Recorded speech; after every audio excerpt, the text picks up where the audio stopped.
Chapter 2, Data Science. Data science is a field that uses scientific methods, algorithms, and systems to get full useful insights from data, and it works with structured and semi-structured and unstructured data. Data scientists need knowledge in so statistics, mathematics, and programming.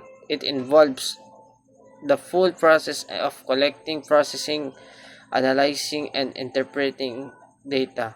So, ang data science daw ay isang larangan na gumagamit ng scientifico or pamamaraan ng algorithm at sistema upang kumuha ng makabuluhang impormasyon mula sa data. Kailangan nito ay kaalaman ng statistika, matematika at programming. Mahalagang maunawaan at pagkakaiba ng data at impormasyon.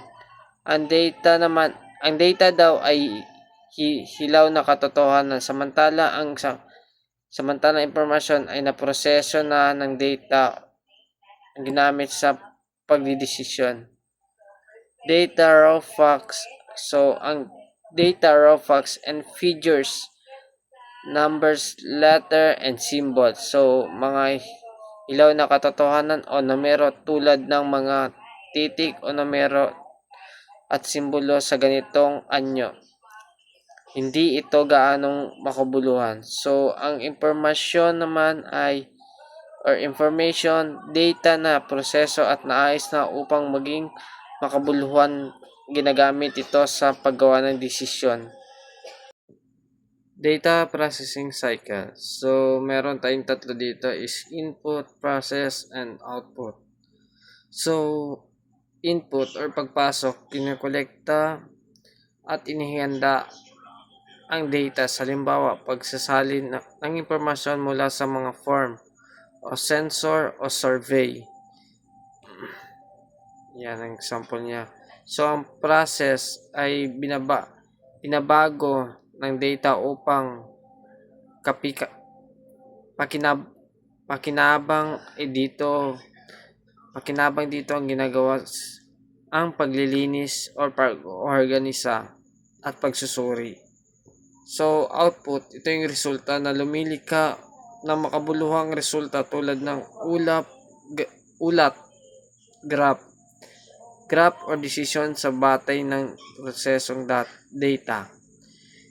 So, we have data types here. So, basic types niya po is integer or buong bilang. Example nito is 1, 25, and then 100. Buong bilang yan siya. Ang boolean naman or boolean ba ay logical na halaga or masasabi niya lang true or false. And character. Isang character or simbolo, halimbawa A, B, mga letter lang. Then we have float, bilang na may decimal. Halimbawa nito is yung 3.14, 0.5, 1 point, basta meron siyang point.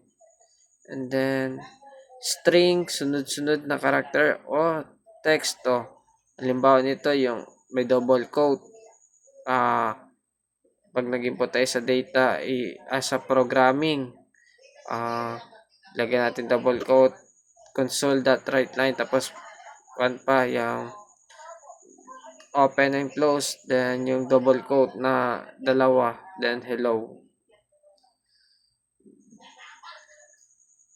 Tapos, structured data. So, may organisadong format, karaniwang nasa talahayanan tulad ng Excel o database. Madali itong hanapin at suriin.